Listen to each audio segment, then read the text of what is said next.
भारत की विकास यात्रा का एक महत्वपूर्ण पड़ाव है।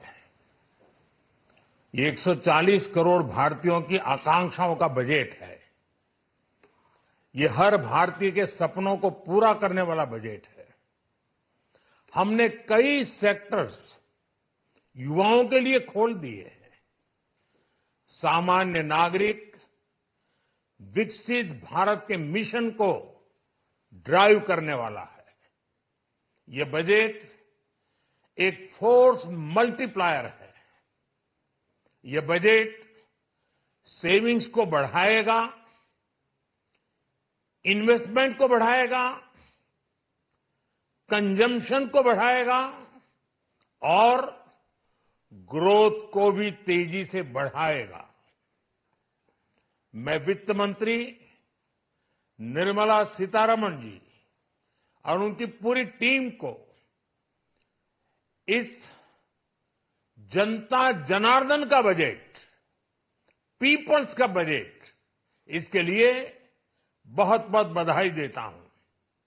साथियों, आमतौर पर बजट का फोकस इस बात पर रहता है कि सरकार का खजाना कैसे भरेगा,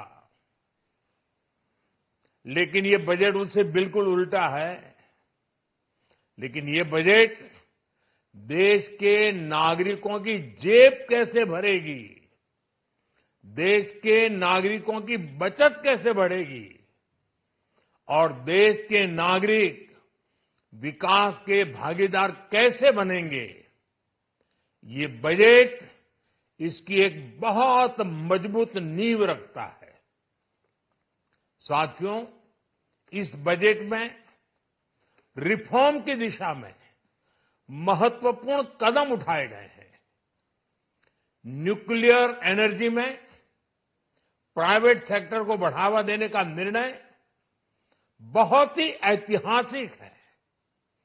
ये आने वाले समय में सिविल न्यूक्लियर एनर्जी का बड़ा योगदान देश के विकास में सुनिश्चित करेगा। बजट में रोजगार के सभी क्षेत्रों को हर प्रकार से प्राथमिकता दी गई है। लेकिन मैं दो चीजों पर ध्यान आकर्षित करना चाहूंगा। उन रिफॉर्म्स की मैं चर्चा करना चाहूंगा जो आने वाले समय में बहुत बड़ा परिवर्तन लाने वाले हैं। एक, इंफ्रास्ट्रक्चर स्टेटस देने के कारण भारत में बड़े शिप्स के निर्माण को बढ़ावा मिलेगा। आत्मनिर्भर भारत अभियान को गति मिलेगी और हम सब जानते हैं कि शिप बिल्डिंग ये सर्वाधिक रोजगार देने वाला क्षेत्र है। उसी प्रकार से देश में टूरिज्म के लिए बहुत संभावना है। महत्वपूर्ण 50 टूरिस्ट डेस्टिनेशन, वहां पर जो होटल्स बनाएंगे, उस होटल को पहली बार इंफ्रास्ट्रक्चर के दायरे में लाकर टूरिज्म पर बहुत बल दिया है। इससे हॉस्पिटैलिटी सेक्टर को, जो रोजगार का बहुत बड़ा क्षेत्र है, और टूरिज्म जो रोजगार का सबसे बड़ा क्षेत्र है, एक प्रकार से चारों तरफ रोजगार के अवसर पैदा करने वाला एक क्षेत्र को ऊर्जा देने वाला काम करेगा। आज देश विकास भी, विरासत भी, इस मंत्र को लेकर चल रहा है। इस बजट में भी इसके लिए भी बहुत महत्वपूर्ण और ठोस कदम उठाए गए हैं। 1 करोड़ पांडुलिपियों के लिए, संरक्षण के लिए, मैन्युस्क्रिप्ट के लिए ज्ञान भारतम मिशन लॉन्च किया गया है। साथ ही भारतीय ज्ञान परंपरा से प्रेरित एक नेशनल डिजिटल रिपोजिटरी बनाई जाएगी। यानी टेक्नोलॉजी का भरपूर उपयोग किया जाएगा और हमारा जो परंपरागत ज्ञान है उसमें से अमृत निचोड़ने का भी काम होगा। साथियों, बजट में किसानों के लिए जो घोषणा हुई है वो कृषि क्षेत्र और समूची ग्रामीण अर्थव्यवस्था में नई क्रांति का आधार बनेगी। पीएम धन धान्य कृषि योजना के तहत 100 जिलों में सिंचाई और इंफ्रास्ट्रक्चर का डेवलपमेंट होगा। किसान क्रेडिट कार्ड की लिमिट 5 लाख तक होने से उन्हें ज्यादा मदद मिलेगी।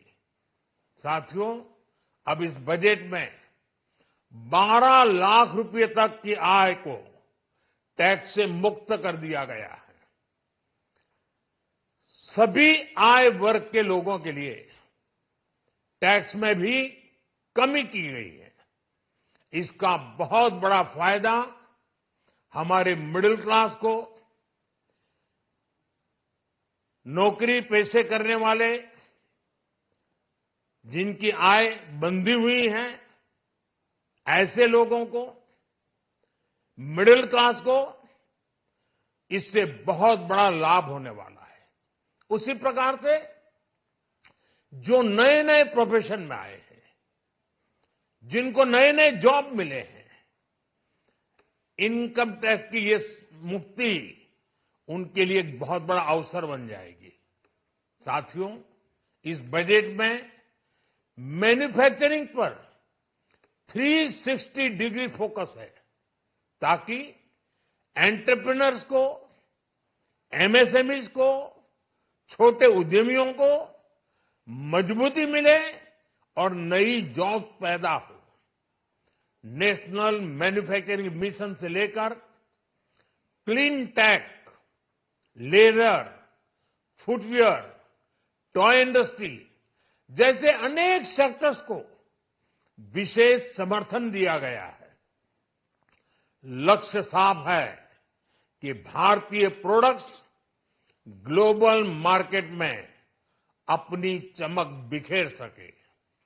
साथियों, राज्यों में इन्वेस्टमेंट का एक वाइब्रेंट कॉम्पिटिटिव माहौल बने, इस पर बजट में विशेष जोर दिया गया है। एमएसएमईज और स्टार्टअप के लिए क्रेडिट गारंटी को दोगुना करने की घोषणा भी हुई है। देश के एससी, एसटी और महिला जो नए उद्यमी बनना चाहते हैं उनको 2 करोड़ रुपए तक के लोन की योजना भी लाई गई है और वो भी बिना गारंटी। इस बजट में न्यू एज इकोनॉमी को ध्यान में रखते हुए गीग वर्कर्स के लिए बहुत बड़ी घोषणा की गई है।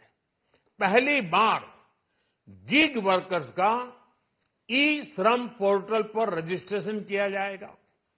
इसके बाद इन साथियों को स्वास्थ्य सेवा और दूसरी सोशल सिक्योरिटी स्कीम्स का लाभ मिलेगा। ये डिग्निटी ऑफ लेबर, इसके प्रति श्रम एव जयते के प्रति सरकार के कमिटमेंट को दर्शाता है। रेगुलेटरी रिफॉर्म से लेकर फाइनेंशियल रिफॉर्म्स, जन विश्वास 2.0 जैसे कदमों से मिनिमम गवर्नमेंट और ट्रस्ट बेस्ड गवर्नेंस के हमारे कमिटमेंट को और बल मिलेगा। साथियों, ये बजट न केवल देश की वर्तमान आवश्यकताओं को ध्यान में रखता है, बल्कि हमें भविष्य की तैयारी करने में भी मदद करता है। स्टार्टअप के लिए deep tech fund, geospatial mission और न्यूक्लियर एनर्जी मिशन ऐसे ही महत्वपूर्ण कदम है। मैं सभी देशवासियों को एक बार फिर इस ऐतिहासिक पीपल्स बजट की बधाई देता हूं और फिर एक बार वित्त मंत्री जी को भी बहुत बहुत बधाई देता हूं। बहुत बहुत धन्यवाद।